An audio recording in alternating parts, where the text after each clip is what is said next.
भाई क्या जिम्मेदारी है इधर आपकी? सफाई सफाई करनी, दरबार का ख्याल करना, यह मेरी जिम्मेदारी। ये दरबार ठेके पे है?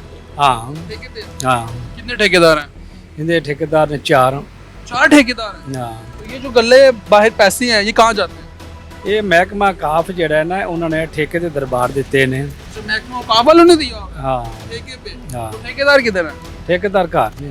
घर पे हैं। हाँ, ये क्या अकीदा है कि पैसे डालने से एक्सीडेंट नहीं होता? ये भाई ये गड्डियां वाले ਦਾ ਅਮਾਨ ਹੈ, ਉਹਨਾਂ ਦਾ ਅਕੀਦਾ ਹੈ। ਹਾਂਜੀ, ਉਹ ਆਪਣਾ ਮਤਲਬ ਵੀ ਰੋਜ਼ ਦੀ 10 20 50 ਜਿਹੜਾ ਵੀ ਪਾ ਕੇ ਜਾਂਦਾ, ਆਪਣੀ ਉਹ ਸਲਾਮਤੀ ਵਾਸਤੇ ਪਾ ਕੇ ਜਾਂਦਾ।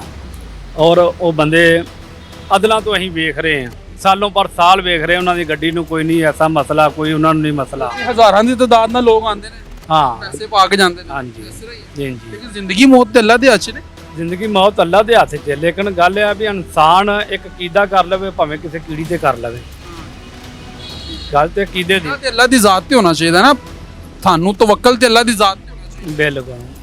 ਲੇਕਿਨ ਇਹ ਅਕੀਦਾ ਮੈਨੂੰ ਸਮਝ ਨਹੀਂ ਆ ਰਹੀ ਕਿ ਗੱਲੇ 'ਚ ਪੈਸੇ ਪਾਵਾਂਗੇ ਤੇ ਮੁਸੀਬਤ ਟਲ ਜਾਏਗੀ। ਨਹੀਂ ਨਹੀਂ, ਪਤਾ ਕੀ ਗੱਲ ਹੈ, ਗੱਲੇ 'ਚ ਪੈਸੇ ਪਾਉਣ ਦਾ ਮਕਸਦ ਇਹ ਹੁੰਦਾ ਹੈ ਵੀ ਸਰਕਾਰ ਦਾ ਲੰਗਰ ਪਾਣੀ ਚੱਲੇ, ਉਹਦਾ ਨਾ ਚੱਲਦਾ ਰਹੇ।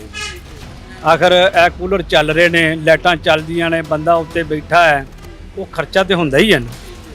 ਉਹ ਮੈਨੂੰ ਦੇ ਦਿੰਦੇ ਨੇ 20,000 ਰੁਪਏ ਤਨਖਾਹ।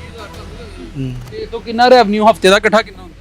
ਇਹ ਨਹੀਂ ਕਦੀ ਮਿਲਦਾ, ਹਫਤੇ ਬਾਅਦ ਕੱਢ ਦਿਓ ਕਿ ਮਹੀਨੇ ਬਾਅਦ? ਇਹ ਹਫਤੇ ਬਾਅਦ ਕੱਢਦੇ। ਕਿੰਨੇ ਪੈਸੇ ਹਫਤੇ ਬਾਅਦ? ਇਹ ਨਹੀਂ ਮਤਲਬ ਅੰਦਾਜ਼ਨ ਉਹ ਕੋਈ ਇੰਨੇ ਕੁ ਪੈਸੇ ਹੁੰਦੇ ਨੇ। ਯਾਨੀ ਕਿੰਨੇ ਕੋਈ 10 ਕੁ ਲੱਖ ਰੁਪਏ ਨਹੀਂ ਨਹੀਂ, 10 ਲੱਖ ਕਿੱਥੇ, ਇਹ ਹੁੰਦੇ ਆ ਮਤਲਬ ਵੀ ਹਫਤੇ ਦਾ? ਹਫਤੇ ਦਾ ਕੋਈ 25 30,000 40,000 50,000 ਰੁਪਏ ਇਹੀ ਕੁਛ ਹੁੰਦਾ ਹੈ। ਹਫਤੇ ਦਾ ਹਾਂ ਯਾਨੀ ਕਿ ਹਫਤੇ ਦਾ ਤੂੰ 50,000 ਰੁਪਏ ਨਿਕਲਦਾ। ਹਾਂ, ਇਹ ਲਾ ਲਓ। ਤੇ ਠੇਕੇਦਾਰ ਸਾਹਿਬ ਘਰ ਬੈਠੇ ਨੇ, ਹਾਂ ਉਹ ਘਰ ਨੇ, ਹਫਤੇ ਬਾਅਦ ਆਣਾ ਗੱਲਾਂ ਖੋਲਣਾ ਦੇ ਪੈਸੇ। ਹਾਂ ਇਸ ਤਰ੍ਹਾਂ ਹੀ ਹੈ। ਜੀ